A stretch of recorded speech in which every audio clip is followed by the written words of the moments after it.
¿Qué es la liturgia para el mundo cristiano? Entre los romanos, la palabra liturgia significaba la experiencia del pueblo en la vida pública, es decir, era una ceremonia, oficio público que se realizaba y que tenía que ver o con la política o con la religión en el pueblo romano. Luego los cristianos católicos nos hemos quedado con esa palabra, liturgia, que hace referencia pues a oficio público, a culto público.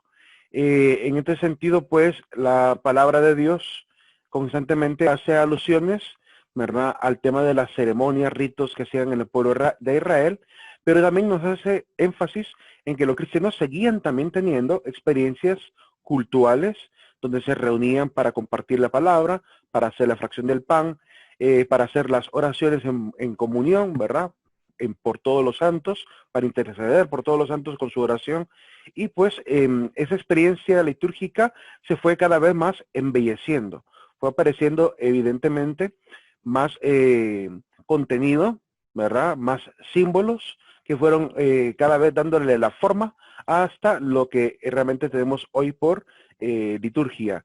Y hay una liturgia pues que está repartida al menos en 7 grandes momentos o aspectos que nosotros llamamos también sacramentos. Así que vamos a ver también la generalidad de cada uno de los sacramentos que tenemos alrededor de la iglesia. En Sabiduría capítulo 13 y capítulo 14 nos habla del tema de la idolatría, de cómo la misma Biblia nos aleja del tema de la idolatría y nos llama a invocar al único Dios verdadero. A pesar que los católicos pues lamentablemente nos culpan de ser idólatras, yo desde el punto de vista de una fe sincera, con toda la caridad posible y con la máxima objetividad posible, les puedo afirmar, primero, que la doctrina católica no existe ninguna enseñanza que nos lleve a adorar a otro ser que no sea Dios. Entendemos claramente la diferencia entre lo que es tenerle gran amor y respeto a alguien y tenerle gran amor y respeto a Dios. Hay una gran diferencia. La adoración que hacemos a Dios no se la hacemos a ningún otro ser, solamente a Dios Padre, Dios Hijo, Dios Espíritu Santo. Ahora, las expresiones de amor, de cariño, de aprecio, de respeto que tengamos hacia alguien, ¿verdad?, que para nosotros es importante en nuestra historia de la iglesia, es otra experiencia diferente y que para nada tiene de trasfondo la creencia en que esos seres a los que le guardamos respeto, cariño y aprecio sean en realidad una deidad, de ninguna manera. La doctrina católica más bien nos previene en gran medida de la idolatría y sobre todo aquellas idolatrías que también no tienen que ver con imágenes. Las idolatrías, por ejemplo, del dinero, la idolatría, por ejemplo, de los placeres, la idolatría, por ejemplo, de la fama. De los 4 caminos falsos que el señor Sócrates nos había hablado hace mucho tiempo en la clase de filosofía. Pues la iglesia pues nos trata de prevenir. Nos trata de prevenir que no huyamos tras la fama, tras el poder, tras el placer, ¿verdad? Tras esos caminos que no nos van a llevar a la felicidad, sino que tengamos siempre a Dios en primer lugar. Veamos entonces qué es la liturgia. Para la iglesia, la liturgia es la obra de la Santísima Trinidad. Es decir, que participa el Padre, Hijo y Espíritu Santo en medio de la comunidad, cada uno otorgando, ¿verdad?, diferentes gracias y que nos ayudan a irnos, pues, alimentando en medio de este camino de perfección que tenemos que hacer hacia la santidad. Algunas etimologías necesarias. La palabra liturgia o leioturgia en griego significa acto público, como les había dicho, ¿verdad? Hace referencia a ergo, que es una labor o un proyecto, y a leito, que es función o algo público. Y con esta palabra pues se designaba a todos los trabajos de los ciudadanos, a todos los servicios públicos que se hacían, ¿verdad? O ceremonias públicas. En el mundo cristiano, pues, creemos en que en una liturgia hay una economía. La palabra economía, ¿verdad? O oikonomos, hace referencia a la ley de los recursos. Es una ley de la administración. Es la idea de administrar. La economía hace referencia al tema de la administración de bienes Y en este caso, pues nos referimos a bienes espirituales. Hay un plan de Dios que ha sido revelado a través de la palabra, donde Él nos va a ir, obviamente, alimentando, ¿verdad? Como parte de este plan, para poder ir perfeccionándonos. La idea es culminar la obra redentora de Jesucristo, primero a través de la fe, ¿verdad? Porque a través de la fe adquirimos el camino de la cristiandad, después a través de la vida sacramental, que es la que nos va a mantener, pues, puros y alimentados en la fe. Se entiende también en la palabra servicio sagrado, ¿verdad? En el sentido de la relación que existe entre el hombre y Dios, donde el hombre aparece ante Dios para poder dar parte de esta relación, de esta intimidad. Y también hay una relación comunitaria. Si bien es cierto, yo puedo dirigirme a Dios todos los días en una oración personal, también estamos llamados a vivir como comunidad, porque somos parte de un solo cuerpo, somos miembros de la iglesia, y Cristo es la cabeza, por lo cual no podemos andar dispersos. La idea es que podamos tener la experiencia también de vida en comunidad, siendo hijos de Dios. En el libro Servicio Sagrado, pues, de Christopher O'Donnell aparecen estas etimologías también. En Efesios 6, capítulo 6, versículo 17 al 20, ahí aparece 18, pero es del 17 al 20, pero específicamente el versículo 18 nos habla acerca de tomar de parte del Espíritu sus armas, pero también nos habla también de permanecer siempre en oración y súplica, orando en toda ocasión en el Espíritu, velando juntos en perseverancia e intercediendo por todos los santos. Es decir, que estamos llamados a ser intercesores. ¿Qué significa ser intercesor desde el punto de vista de la Biblia? Significa que yo voy a ofrecer mi oración por mi prójimo. Significa que yo voy a pedirle a Dios por mi prójimo. Por lo cual, cuando la iglesia se reúne en comunidad, es para pedir por el resto, por los no creyentes, para pedir por los enfermos, para pedir por los que quieren ser ofrecidos en la Eucaristía, para pedir por los difuntos, para pedir por todos los miembros de la iglesia, ¿verdad? Que estén vivos o que estén muertos. Y ya vamos a ver por qué orar por los muertos también. Pero la idea es esta, estar perseverantes en oración. Y la liturgia nos ayuda a mantenernos, pues, en esa hermandad. En cuanto al concepto, pues decimos que una liturgia es la celebración gozosa de nuestra salvación. Celebramos a Cristo, que se encarnó, que vivió entre nosotros, que padeció por nosotros, murió en la cruz, pero también resucitó. Es la acción de Cristo y de la iglesia, ¿verdad? A través de su cuerpo, que somos todos los que formamos parte de la iglesia. Es el encuentro con Dios y con los hermanos, una oportunidad para poder vivir en el amor, ¿verdad? Parte de la vivencia del amor es, pues, relacionarnos unos con otros en la vida espiritual también, no solamente en la vida solidaria, también en la vida espiritual. Fiesta de comunión eclesial, le llamamos también a la liturgia, es una fiesta de poder vivir la unidad, ¿verdad? Como hermanos. También la fuerza en el peregrinar, en medio del camino de esta vida terrena, pues estamos para ayudarnos unos a otros. Y así por eso asistimos ante el ministro, el sacerdote, que ha sido puesto y autorizado por la iglesia para poder mantener la celebración. Y todos nosotros participamos, pues, en ese camino de fortalecernos unos a otros en el amor. También vemos la liturgia como un momento para poder entrar a recapacitar sobre el compromiso de nuestra vida cristiana, a fin de ayudar a realizar, ¿verdad?, el reino según el plan de Dios.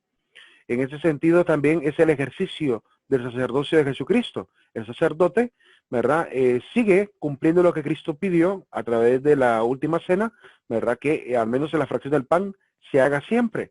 Y la iglesia, pues en su sabiduría, ha ido estableciendo otras interpretaciones y que han salido de la misma revelación de la palabra, que sirven también para poder dirigir al pueblo. El hecho de la confirmación, por ejemplo, donde el obispo, ¿verdad?, impone las manos sobre otro cristiano para otorgarle el Espíritu Santo y que comience una misión, ¿verdad?, más comprometida. Y también el sacerdote ha sido puesto en la comunidad para poder ser guía, ¿verdad?, para poder ayudar a la fe, alimentar a los cristianos en la fe y predicar la palabra. La liturgia es fuente de vida, ¿verdad? Y por cierto, se me escapaba de decir que en el ejercicio del sacerdocio de Cristo, el sacerdote termina configurándose con Cristo, de tal forma que en la Eucaristía por ejemplo, que es el momento más predilecto, el sacerdote hace las veces de Cristo, es decir, se convierte en otro Cristo. ¿No? En latín le llaman el Arter Christi, ¿verdad? En el otro Cristo, que significa que el sacerdote, ¿verdad?, representa a Cristo en el momento de la Eucaristía, habla por él, pronuncia sus palabras, como el tomad y comed todo de él porque este es mi cuerpo, tomad y bebed porque este es mi cáliz, son las palabras de Cristo. Entonces encarna a Cristo en ese momento para reactualizar lo que sería la última cena, ya que ese fue el mandato de Cristo, haced esto en memoria mía. Y pues es un servicio de parte y en favor del pueblo, dirá el catecismo en el numeral 1109. Es un servicio de parte y en favor del pueblo, de parte del pueblo y en favor del pueblo. La palabra liturgia, pues, también hace, o evoca, mejor dicho, ¿verdad?, la tarea de la iglesia. La iglesia se convierte en una iglesia servidora, ¿verdad? Colabora con los hijos, que son los miembros de la iglesia, ¿verdad? Vemos a la iglesia como Santa Madre, así como Pablo le llamó, ¿verdad? Es una madre que nos alimenta, nos guía, nos mantiene unidos, ¿verdad? Y se convierte en servidora, otorgando pues a través de los ministros toda la parte de la riqueza espiritual que trae la palabra, pero también lo que trae también el don del Espíritu Santo que nos ayuda, ¿verdad? Y nos fortalece. Es fuente de vida y parte de la vida de la iglesia, sin agotarla. Es decir, que compartimos la palabra sin agotar la riqueza de la palabra, compartimos el Espíritu Santo sin agotar la riqueza del Espíritu Santo, y es parte de la vivencia constante de la misma asamblea.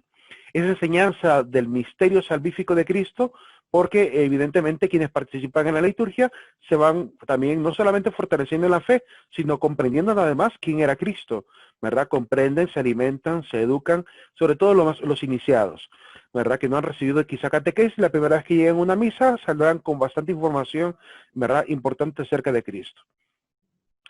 En Efesios capítulo 6, versículo 18 nos dice, bueno, vuelvo a repetir la frase, ¿verdad? De volver a estar en oración y perseverancia. La perseverancia del cristiano, pues, es permanecer constante. Dice la palabra de Dios en Hechos capítulo 2, versículo del 42 al 47, que los cristianos asistían constantemente, asiduamente, dice la palabra, ¿verdad?, a la enseñanza de los apóstoles, a la fracción del pan. Es decir, que la experiencia de la iglesia primitiva es la perseverancia. Estaban todos los días, ¿verdad?, asistiendo al templo, pero también se reunían, ¿verdad?, constantemente a la enseñanza de los apóstoles y fracción del pan. Por tanto, la invitación desde la Biblia es que seamos asiduos, perseverantes, constantes, velando siempre juntos. Hablemos sobre esta economía sacramental. Tenemos en la iglesia 7 sacramentos y le llamamos sacramento porque la palabra sacramento hace referencia a un misterio sagrado. En la palabra que es equivalente del latín sacramentum al griego es la palabra mysterium, es decir, son 7 misterios, ¿verdad? 7 momentos en los cuales la iglesia participa, el individuo participa también y crece, ¿verdad? Se forma y se fortalece a través de la acción del Espíritu Santo, a través de Cristo mismo, que actúa, ¿verdad?, eficazmente en cada uno de estos 7 sacramentos. Entonces tenemos el sacramento del bautismo, el sacramento por el cual formamos parte de la familia de Dios, el sacramento de la reconciliación, por el cual en estos altibajos que podemos llegar a tener, nos podemos reconciliar con Cristo y la iglesia, ¿verdad? El sacramento de la confirmación, donde obtenemos la imposición, en este caso es el sacramento de la unción de enfermos, pero la siguiente imagen es sacramento de la confirmación, donde el obispo otorga el Espíritu Santo a los que conforman parte de la iglesia y les lleva a una misión y un compromiso mayor. También está el sacramento de la Eucaristía, donde participamos de la comunión, ¿verdad?, a través de el pan vivo y en este caso, pues, manejamos el pan y el vino como parte de la misma, pues, enseñanza de Cristo. Compartimos la palabra también en la Eucaristía, ¿verdad?, y participamos en la comunión, ¿verdad?, es decir, en la común unión, ¿verdad?, alimentándonos con el pan y con el vino. Está el sacramento del matrimonio, que ha sido pues santificado a través de Cristo, ¿verdad? Ha llamado a que no puede ser destruido por mano humana, solamente la muerte, lo que Dios unió, que no lo separe el hombre. El sacramento de la ordenación sacerdotal, Es importantísimo porque si no hay ordenados sacerdotales, ¿cómo se mantiene entonces la iglesia? Es decir, ¿quiénes van a seguir ejecutando la liturgia? ¿Quiénes van a seguir alimentando la liturgia? Y lo importante de la ordenación sacerdotal es que nadie se autonombra a sí mismo ni ministro, ni pastor, ni sacerdote, sino que son elegidos entre los mejores de la comunidad. Se supone que son los mejores, desgraciadamente no podemos adivinar el corazón de todos, ¿verdad? La iglesia hace hasta lo que no se pueden imaginar para poder verificar que un sacerdote que vaya a llegar al ministerio sea el más idóneo. Sin embargo, hemos tenido desgracias donde hay quienes han ocultado también lo que han tenido en su interior o han caído en pecado, porque son seres humanos y pueden llegar a caer, y han cometido pecados y hasta delitos, ¿verdad? Desgraciadamente no podemos ser adivinos, no podemos saber el corazón de las personas, solamente Dios sabe eso. Pero el deseo de la iglesia es que sean santos, es que sean verdaderos santos para dirigir la comunidad. Y la unción de los enfermos, que está para fortalecer espiritual y físicamente al hermano, invocando al Espíritu Santo y haciendo la unción, ¿verdad?, con el óleo santo, como dice la palabra, para fortalecer al enfermo. Ya veremos los textos bíblicos de cada uno de estos sacramentos para poder explicarlos desde la palabra. Porque sé que aquí hay hermanos que no son católicos y lo que esperan es que los 7 sacramentos, y los voy a explicar y los voy a enseñar, pues tengan relación con la palabra. Entonces vamos a ver la relación de la palabra. Vamos a ver en la palabra por qué el sacerdote puede perdonar los pecados. Vamos a ver en la palabra por qué hay que ungir al enfermo con aceite, ¿verdad? Vamos a ver en la palabra por qué hay sacerdotes, obispos y diáconos. Ahí lo veremos. Con la palabra voy a demostrar que el llamado de la iglesia, ¿verdad?, es a vivir los 7 sacramentos. Cabe destacar que no todas las iglesias protestantes dejaron de vivir los sacramentos, ¿verdad? Hay iglesias que son consideradas protestantes, pero son protestantes históricas. Son las iglesias históricas que se desligaron de la iglesia católica, como la iglesia episcopaliana, la iglesia anglicana, que estas iglesias guardan todavía los 7 sacramentos, siguen celebrando los mismos 7 sacramentos que la iglesia tiene, pero ya no están en comunión con el Papa. Es decir, no somos parte ya de la misma iglesia, aunque se vistan igual, aunque celebren los 7 sacramentos, aunque amen a María, ¿verdad? No están en comunión con la iglesia, sino que se han separado por un acto de rebeldía, en muchos de los casos, y no permanecen evidentemente en la comunión con el cuerpo. Aún así, se les tiene mucho respeto y ansiamos que ellos se den cuenta que han hecho mal con separarse y vuelvan nuevamente al redil, como tiene que ser. Pero mientras tanto están en un redil aparte creado por alguien que quizá originó pues una discusión en la iglesia y terminó o tergiversando la doctrina, y por pequeños detalles doctrinales o cuestiones prácticas se han separado. ¿Qué es la economía sacramental? Es una economía, ¿verdad? Hay administradores y hay un valor administrado. Los administradores son los sacerdotes, el valor administrado es la gracia, ¿verdad? Los ministros son los que participan de este trabajo, y los frutos del misterio pascual de Cristo, que son los frutos mismos de la gracia, ¿verdad?, nos alimentan, nos fortalecen, nos llenan de este crecimiento espiritual necesario para poder santificarnos. Consiste pues en la comunicación o dispensación de los frutos del misterio de Cristo.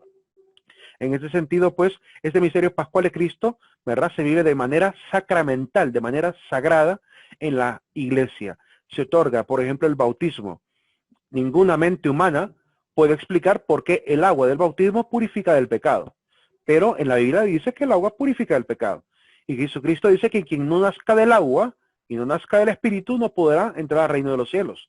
Es decir, que evidentemente el agua y el Espíritu, que es el bautismo y la confirmación, ¿verdad?, tienen que estar en la comunidad. No entendemos cómo Dios actúa, no podemos explicarlo desde la razón. No le vayan a intentar buscar explicación por qué el agua santifica, por qué el agua purifica del pecado original, ¿verdad? Esa parte evidentemente no se puede explicar desde la razón. Eso solo se puede entender desde la fe. Y el simbolismo que tiene el hecho de utilizar agua, por ejemplo, en el bautismo, pues es mucho más claro. Además que la misma palabra bautismo hace referencia a una acción, ¿verdad?, referida con el agua. Ya veremos cuáles son.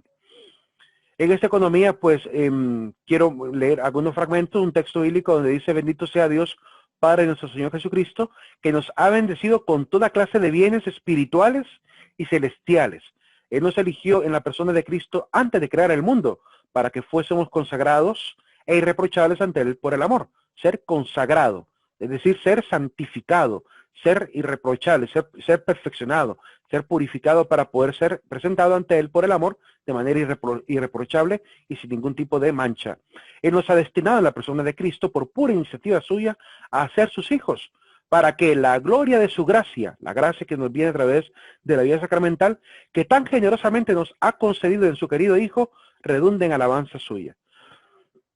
Por este Hijo, por su sangre, hemos recibido la redención, el perdón de los pecados y el tesoro de su gracia, sabiduría y prudencia ha sido un derroche con nosotros. La Iglesia sigue dando, ¿verdad?, a través de sus ministros, este derroche de gracia, dándonos a conocer el misterio de su voluntad.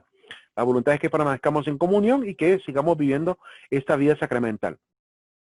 Este es el plan que había proyectado realizar por Cristo cuando llegase el momento culminante, hacer que todas las cosas tuviesen a Cristo por cabeza, las del cielo y las de la tierra. Eso está en Efesios capítulo 1, versículo del 3 al 10. Entonces ahí nos habla de bienes que tienen que darse, consagración, es decir, que estos bienes servirán para consagrar a las personas. Además, ¿verdad?, que se dan de manera generosa. No hay, por tanto, no debería haber límites para la entrega de la gracia, por ejemplo, del perdón.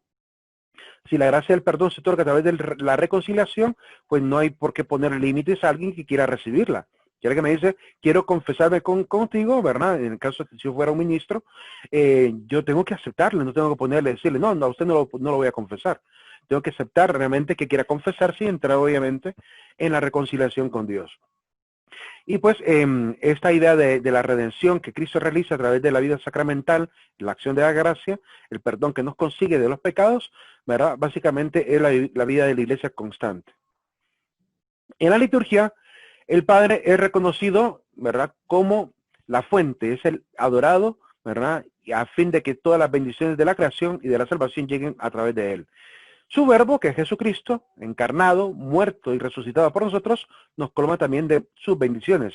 Y por Él, el Padre derrama en nuestros corazones el don del Espíritu Santo, con todos los dones también que proceden del mismo Espíritu.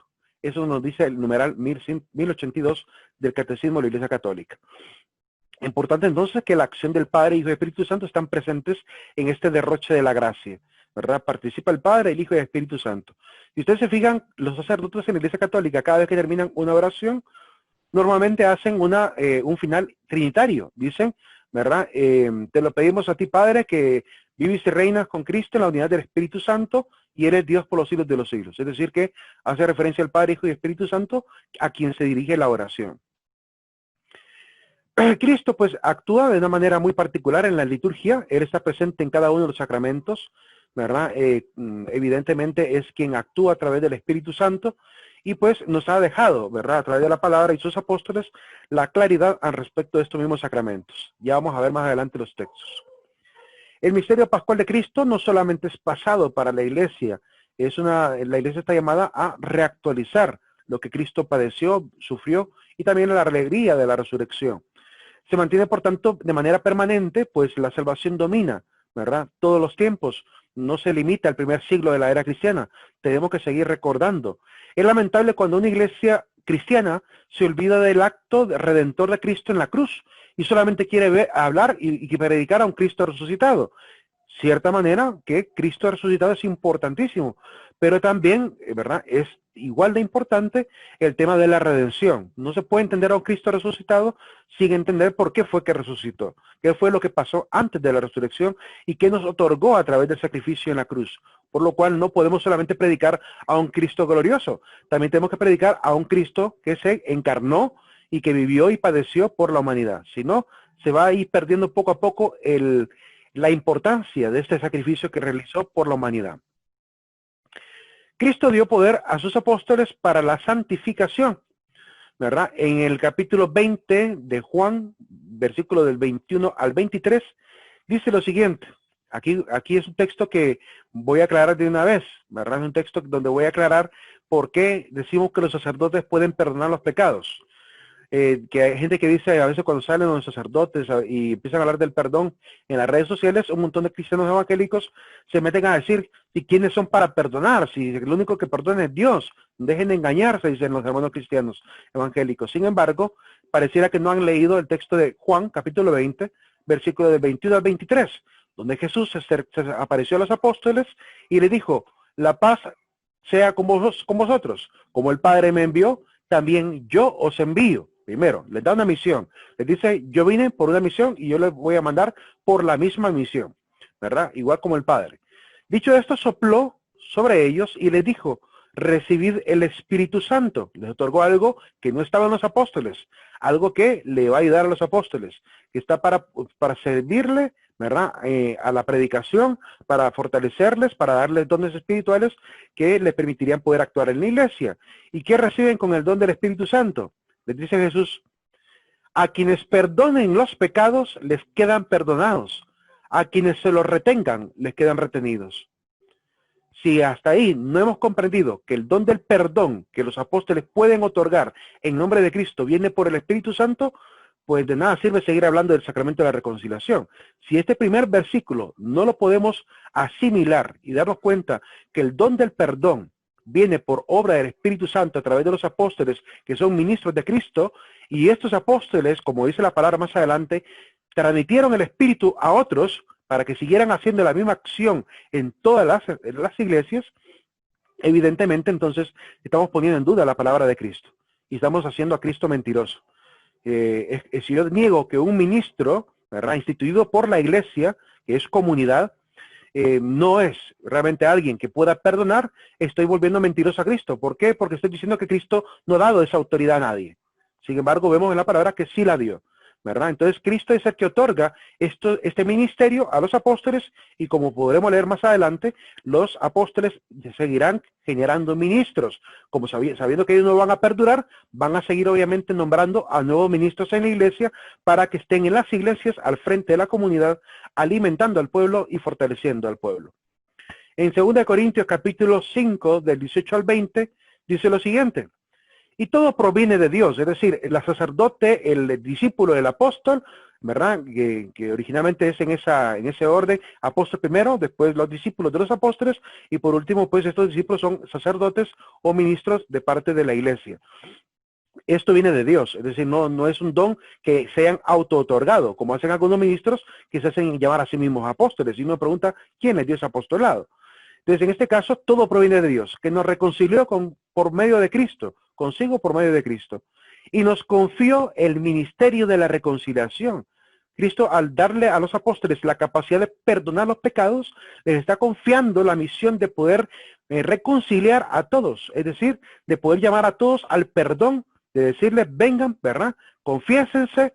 Nosotros le vamos a otorgar el perdón en nombre de Cristo, y con eso habremos conseguido la gracia que Dios prometió a través de Cristo. Entonces dice Pablo, porque en Cristo estaba Dios reconciliando consigo al mundo, no tomando en cuenta las transgresiones de los hombres, sino poniendo en nosotros la palabra de la reconciliación. El ministro está llamado a predicar la reconciliación. Por tanto, el llamado va a ser siempre, somos pues embajadores de Cristo. ¿Qué es un embajador desde el punto de vista de la política? Un embajador es aquel que toma las decisiones, que puede celebrar contratos, que puede otorgar privilegios en un país en nombre de un presidente, ¿verdad? En nombre de alguien que tiene una jerarquía, ¿verdad?, por encima de él. En este caso, pues, los apóstoles son embajadores de Cristo, es decir, que ellos administran en nombre de Cristo, otorgan en nombre de Cristo, ¿verdad?, y exhortan en nombre de Cristo. Por eso dice Pablo, como si Dios exhortara por medio de nosotros. En nombre de Cristo les suplicamos, reconcíliense con Dios, es decir, vuelvan, ¿verdad?, retornen a Dios, y esta misión los apóstoles como Pablo lo tienen bien claro. Ellos son ministros de la reconciliación y están puestos en el mundo para reconciliar al mundo. Y en este sentido, pues son los únicos que pueden perdonar los pecados, ¿verdad?, y retener pecados. Por eso más adelante Pablo va a decir a la comunidad, cuando estén en problemas o conflictos de carácter de escándalos, dice Pablo, ¿por qué llevan esto a los pecadores? ¿Por qué no mejor llevan estos conflictos ante los santos? Es decir, ante los demás ministros, ante los sacerdotes, ante los apóstoles, que estaban vivos en aquel entonces todavía muchos de ellos. ¿Por qué llevan esto ante los injustos y no ante los santos? ¿No saben ustedes, dice Pablo, que los santos son los que van a juzgar al mundo? Es decir, que los que están al frente de la iglesia, si hacen la rectitud de parte de Cristo, en este caso los apóstoles, ¿verdad? Son los que van a estar juzgando al mundo, son los que van a estar ahí, evidentemente, con la autoridad para poder juzgar. ¿Por qué? Porque ellos hicieron lo correcto. La intención de la iglesia es darle siempre esta importancia al ministerio que Cristo va a efectuar y encargará a través de los apóstoles a los demás discípulos de la iglesia. Pero al final sabemos que quien realiza la acción de la gracia es Cristo en los sacramentos. El sacerdote solamente es un instrumento por medio del cual Cristo actúa y nos otorga esa gracia. Dice Pablo, entonces somos embajadores de Cristo, ¿verdad? Por medio de nosotros, en nombre de Cristo. Significa que por medio de los apóstoles, Cristo actúa. Por medio de los apóstoles, Cristo realiza la acción. Si el apóstol o el discípulo realizó un milagro, lo hace porque Cristo actúa a través de él, a través del don del Espíritu Santo. No es el ministro al final el que debe ser entonces alabado, sino que es Cristo mismo, pues es en su nombre que actúan, es en su nombre que perdonan, es en su nombre que otorgan, ¿verdad?, el Espíritu Santo.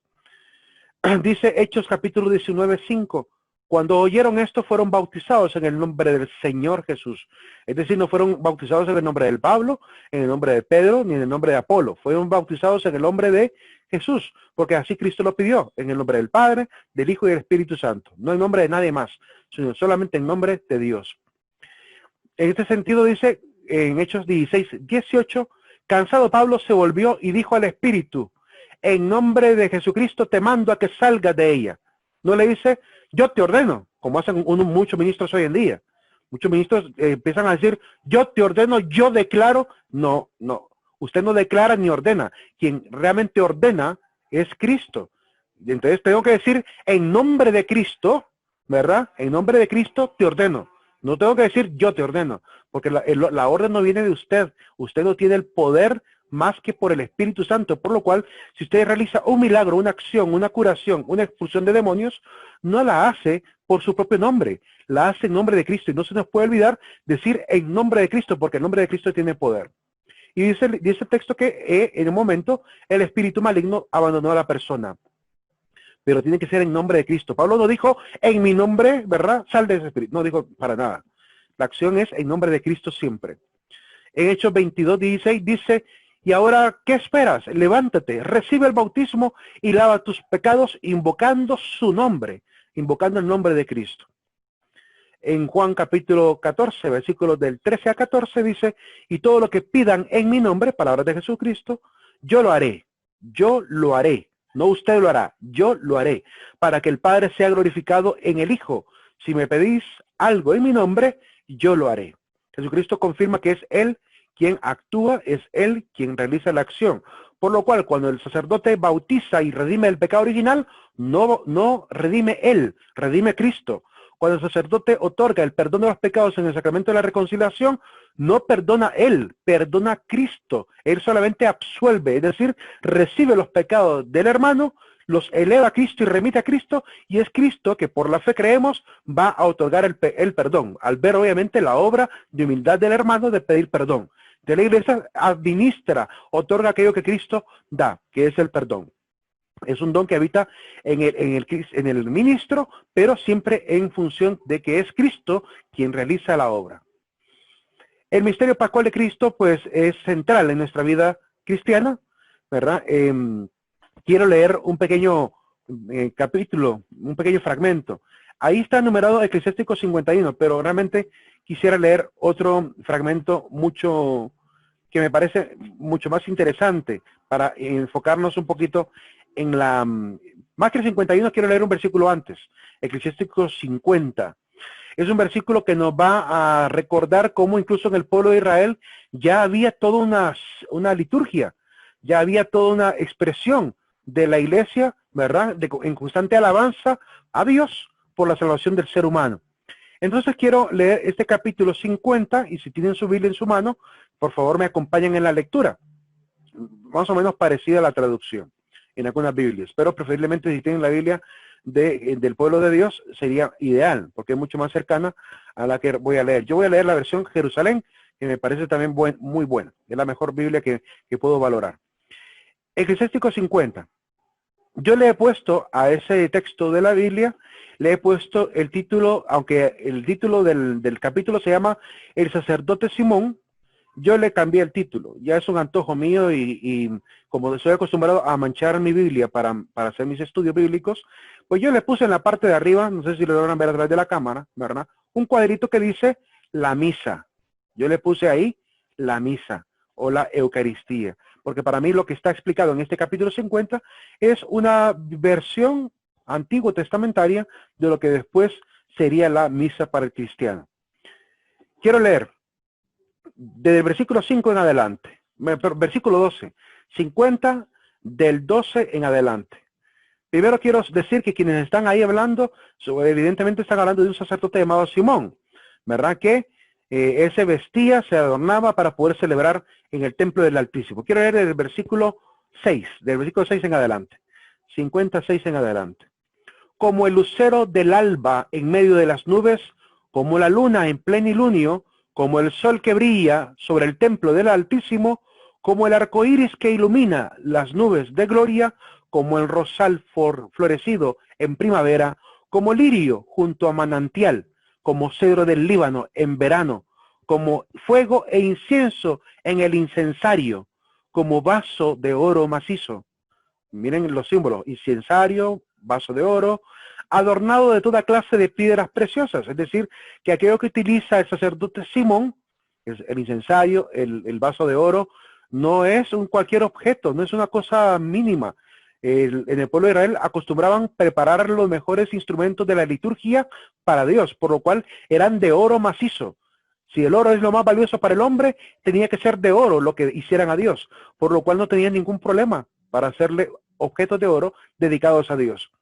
Dice el texto, como vaso de oro adornado de toda clase de piedras preciosas, como olivo cargado de frutos, como ciprés que se eleva hasta las nubes, cuando se ponía la vestidura de gala, el traje, el ornamento, vestidura de gala, no cualquier vestido, no celebramos a Dios con el mismo vestido cotidiano, celebramos a Dios con un vestido de gala, con algo especial, y se colocaba sus elegantes ornamentos. Cuando subía hacia el altar sagrado, llenaba de gloria el recinto del santuario. Cuando recibía las porciones, las ofrendas, de las víctimas de manos de los sacerdotes, él mismo, de pie junto al fuego del altar, rodeado de una corona de hermanos, que, como retoños del cedro del Líbano, como tallos de palmera engarzados, todos los hijos de Aarón, los sacerdotes levitas, todos los hijos de Aarón en su esplendor, con la ofrenda del Señor en sus manos, estaban en presencia de toda la asamblea de Israel, mientras cumplía su servicio en el altar, preparando la ofrenda al Altísimo Todopoderoso. Tomaba en su mano la copa y hacía la libación, es decir, el derramamiento del vino. Dice, hacía la libación del vino, que es un derramamiento en el altar. Y derramaba al pie del altar como aroma suave al Dios Altísimo, Rey del Universo. Tocaban entonces la trompeta de metal, había instrumentos musicales, hacían oír su sonido imponente. Entonces de repente todo el pueblo en masa, todos en conjunto, caían rostro en tierra, derramaban el vino, tocaban trompetas y la gente caía de rodillas, caía rostro en tierra, dice el texto, para adorar a su Señor, el Todopoderoso, el Dios Altísimo. Los salmistas también la alababan con sus voces, habían cantores, y su canto formaba una dulce melodía. El pueblo suplicaba al Señor Altísimo, permanecía en oración ante el Misericordioso, hasta que terminaba la ceremonia del Señor y concluía el servicio litúrgico. Entonces él, el sacerdote, bajaba y elevaba las manos, decir que el sacerdote alzaba las manos, como hacen todavía hoy en día los sacerdotes de la Iglesia Católica, elevaban las manos sobre toda la asamblea de los hijos de Israel para pronunciar con sus labios la bendición del Señor y tener el honor de invocar su nombre. Y por segunda vez todos se postraban para recibir la bendición del Altísimo. Y hasta ahí termina el ritual que celebraban en el Antiguo Testamento. Cuando yo leí por primera vez este texto, dije yo, esta es una misa antigua. Es una versión de la misa antigua porque hay cantores, hay copa de vino, ¿verdad? Hay ofrenda, y en este caso están los salmistas, está el sacerdote, y al final hay bendición. De igual manera, hoy en día la Iglesia Católica sigue siendo exactamente, ¿verdad?, lo mismo, pero con un agregado, que ahora el sacrificio no es de pequeñas víctimas, como dice, no son pichones ni corderos, sino que la víctima es Cristo, pan y vino, que es lo que entregamos en la ofrenda, pero básicamente es el mismo ritual. Nos reunimos, ¿verdad? El pan y el vino se comparte, la gente se postra ante el pan y el vino, ¿verdad?, que es la ofrenda de Dios Altísimo, para invocar al Dios Altísimo también, y al final recibe la bendición cuando termina la ceremonia.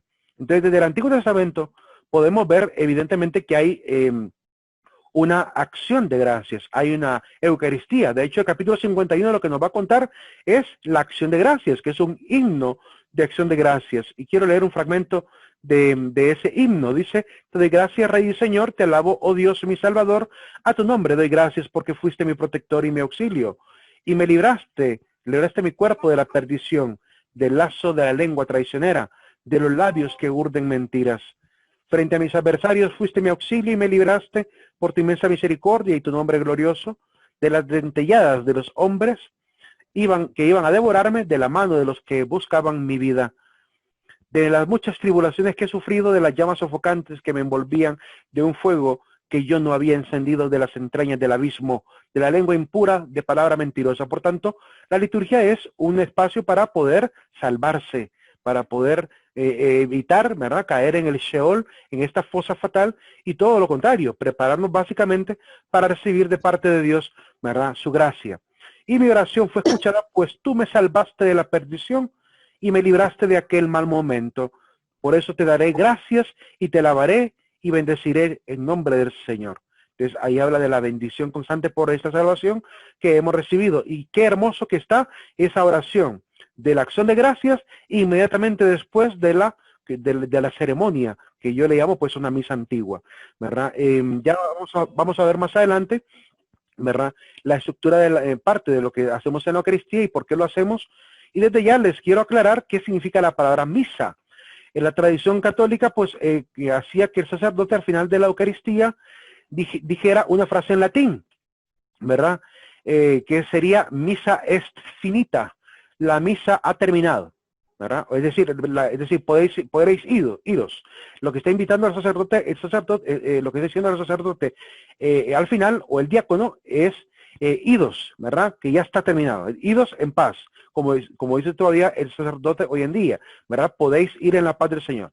Esa invitación final de ir a la misión, de salir de la iglesia, no para ir al mundo, a ser parte del mundo, sino ir al mundo para hacer luz, ir al mundo para cumplir la misión de ser cristianos. Entonces el sacerdote dice misa est, ¿verdad? La misa es.